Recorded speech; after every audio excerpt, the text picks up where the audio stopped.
श्रीराम जय जय राम। तळमळ लागल्यावर गुरु भेट निश्चित।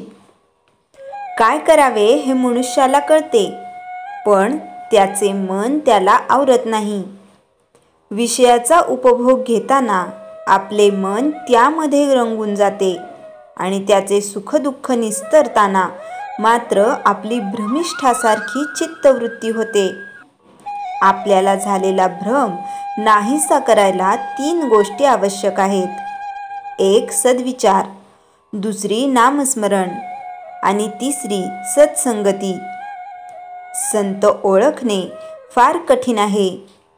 आपण त्याच्यासारखे व्हावे तेव्हाच तो कळायचा। त्यापेक्षा सद्विचार बाळगणे सोपे। भगवंताचा विचार तोच सुविचार होय। भगवंताच्या कथा ऐकाव्यात, त्याच्या लीला वर्णन कराव्यात, त्याच्या वर्णनाचे ग्रंथ वाचावेत। पण याही पेक्षा आपल्याजवळ नेहमी राहणारे असे त्याचे नाम घ्यावे। तुम्ही नेहमी नाम घेत गेलात तर तुम्हाला संत धुंडीत जाण्याची जरुरी न पडता संतच, अगदी हिमालयातले संत तुम्हाला धुंडीत येऊन तुमचे काम करतील। अहो, खडीसाखर ठेवली की मुंगळ्यांना आमंत्रण करायला नको।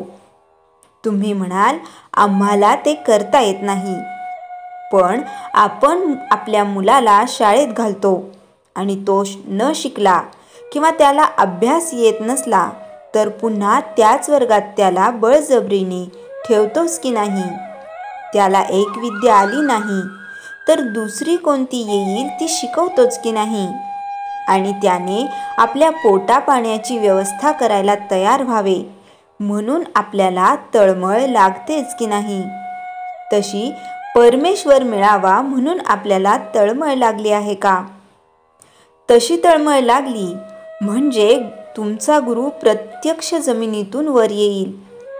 तो सारखा तुमच्याकरिता वाट पाहत असतो। आई मुलाची फार तर 1 जन्मापर्यंत, म्हणजे देह आहे तोपर्यंतच काळजी करील। पण गुरु हा जन्मोजन्मी तुमची काळजी घ्यायला तयार आहे। त्याला देह नसला तरी तो नाही असे समजू नका। तुम्ही दुश्चित्त झाला म्हणजे तो दुश्चित्त होतो, म्हणून तुम्ही केव्हाही दुश्चित्त होऊ नका। देहाचे भोग येतील जातील, पण तुम्ही सदा आनंदात राहा। तुम्हाला आता काही करणे उरले आहे असे मानू नका। गुरु भेट झाली म्हणजे तुम्हीपणाने उरतच नाही, मात्र गुरुला अनन्य शरण जा। एक शिष्य मला भेटला तेव्हा तो आनंदाने नाचू लागला। मी त्याला विचारले, तुला एवढा आनंद कसला झाला आहे? त्यावर तो म्हणाला, मला आता आनंदाशिवाय काही उरलेच नाही, कारण मला आज गुरु भेटले। जो असा झाला त्यालाच खरी गुरुची भेट झाली। तुम्ही गुरुला अनन्य शरण जा, म्हणजे तुम्ही आणखी काही करण्याची जरुरी नाही। श्रीराम जय जय राम। चैतन्यवाणी भगवंताची तळमळ हा साधकपणाचा प्राण आहे। श्रीराम जय जय राम। श्री मनाचे श्लोक 53 निरूपण। सदा आर्जवी प्रिय जो सर्वलोकी, सदा सर्वदा सत्यवादी विवेकी, न बोले कदा मिथ्यवाचा त्रिवाचा, जगी धन्य तो दास सर्वोत्तमाचा। सर्वोत्तमाच्या दासाने परब्रह्मस्वरूपाचा अनुभव घेतलेला असल्याने त्याची द्वैतबुद्धी नाहीशी झालेली असते। तो सर्वत्र हरिरूप पाहत असतो। सूर्य, वृक्ष, नदी यांसारख्या आप परभाव नसलेल्या गोष्टींप्रमाणे त्याच्याजवळही आप परभाव त्याच्याजवळ नसतो। म्हणून गरीब श्रीमंत, लहान थोर असा भेदभाव त्याच्याजवळ नसतो। तो सर्वांशी प्रेमाने वागतो। त्याला कोणाचा संशय नसतो। कोणाबद्दल आकस नसतो, मनाने प्रेमळ असतो. ह्या सर्व गुणांमुळे तो सर्वांना हवासा वाटतो. तो नेहमीच सत्य बोलतो, सत्य पण मधुर बोलतो.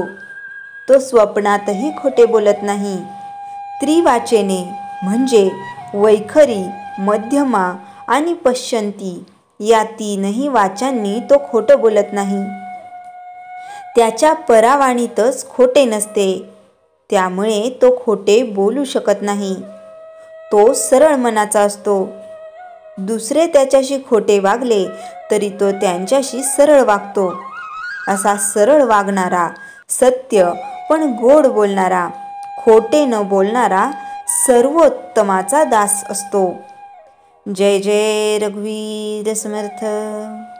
श्रीराम जय राम, जय जय राम. नामस्मरण एक अद्भुत साधना. बीजमंत्रांचे अखंड नामस्मरण का करू नये? आपली संपूर्ण वर्णमाला हे बीजमंत्र आहे. ओम हा आद्य बीजमंत्र आहे. दुसऱ्या कोणत्याही श्लोकाला वा नामाला आधी वा नंतर ओम लावला तर त्याला संपुट लावणे असे म्हणतात. संपुट म्हणजे बशीसारखा खोलगट भाग. थोडक्यात ओम रूपी बशीत हा श्लोक किंवा नामबद्ध सुरक्षित झाले आहे. संपुट लावलं की तो संपूर्ण श्लोक वा नाम हा बीजमंत्र होतो. ओम हे अखंड नामस्मरणात असू नये, कारण त्याने शरीरात उष्णता वाढते. भरल्या पोटी तर कधीच ओम म्हणू नये. योगशास्त्रात रिकाम्या पोटी प्राणायाम आणि आसने करावी असे सांगितले आहे. नाहीतर बलहानी होते. कधी कधी तर खूप घातक परिणाम होतात. वर्णमालेतील काही अक्षरे ही पाठीच्या मणक्यातील सप्तचक्रांची बीजमंत्रे आहेत. ह्या अक्षरांचा ठराविक पद्धतीने उच्चार केल्यास ही सप्तचक्रे जागृत होतात. हाच नियम ओमलाही लागू आहे. म्हणूनच पूर्वी पुरुष मंडळी अंघोळ केल्यानंतर लगेचच ओले त्याने देवपूजेला बसायची व स्तोत्रे म्हणायची, जेणेकरून वाढलेल्या उष्णतेचा त्रास होऊ नये. काही स्त्रियाही हा नियम पाळायच्या. आजकाल हे ओलेत प्रकरण गुंडाळलं गेले. देवपूजाही थोड्या वेळात आटपायला लागलीये. गायत्री मंत्र, नवार्णव मंत्र, स्तोत्रे ही संपुटयुक्त असल्याने रिकाम्या पोटी म्हणायची प्रथा आहे. ही परंपरा पाळावी म्हणून सोवळ्याचे नियम आखले गेले. अखंड नामस्मरणात ओम असेल तर विचार करा शरीरात किती उष्णता वाढेल. गुरुमंत्र ओमयुक्त असेल तर तो नामस्मरणात चालतो. शिष्याला त्रास होऊ नये म्हणून गुरूंनी त्या नामामागे आपली आध्यात्मिक शक्ती लावलेली असते. पण म्हणून सर्व गुरूंवर सोपवू नये. आपणही आपला आहार आचरण सात्विक ठेवावे. नामस्मरणाला द्यावी सात्विक आहार विहाराची जोड. अखंड नामस्मरणाने मनाचा सत्वगुण वाढत असतो. ह्या सत्वगुणाला खीळ बसू नये म्हणून आपल्यालाही त्याला सात्विक आहार विहाराची जोड द्यावी लागते. मद्यपान, धूम्रपान, मांसाहार हे रज तमो गुणी अन्न आहे. बाहेर हॉटेलमध्ये पार्टी करणे हेही तमोगुणी आहारात मोडते. जे नियमित खानावळीत जेवतात त्यांचा नाईलाज असेल, पण जास्तीत जास्त सात्विक आहार कसा मिळेल हे पाहावे. ते अन्न बनवितात, त्यांची मनोवृत्तीही अन्नामध्ये रजोतम गुण वाढविण्यास कारणीभूत ठरते. यासाठीच नेहमी घरचे अन्न खावे असे म्हणतात. हे सर्व युक्तीने करावे. सुरुवातीला नाम तोंडात बसायलाच वेळ लागतो. अशा वेळी आहारावरही बंधने आली तर नामाची आठवण राहिली बाजूलाच. सतत बुधवार, शुक्रवार, रविवार आठवत राहील. जसा जसा नाम प्रभाव वाढेल तशी मांसाहार व मद्यपानाबद्दल नावडही निर्माण होते. त्यांचा वासही सहन होत नाही. तेव्हा हा आहार सोडणे सोपे जाते तुम्हाला नामस्मरणासाठी तरुण वर्गालाही तयार करायचे आहे. काहींनी तर बालवर्गालाही तयार करायचं मनावर घेतलं आहे. चांगली गोष्ट आहे, पण मग त्यांच्या आहारावरही बंधने आणली तर ते कडाडून विरोध करतीलच. नामस्मरणापासूनही लांब पळतील. तेव्हा सब्र रखो. आधी नामस्मरणालाच बेधडक सुरुवात करा. सात्विक आहार सेवन हे त्यापाठोपाठ आपोआप येणारच आहे. संकलन वैद्य वर्षा लाड. श्रीराम जय जय राम. जयाच्या जनी जन्मनामार्थ झाला, जयाने सदा वासनामात केला. जयाच्या मुखी सर्वदा नाम कीर्ती, नमस्कार तया ब्रह्मचैतन्य मूर्ती. श्रीराम जय जय राम.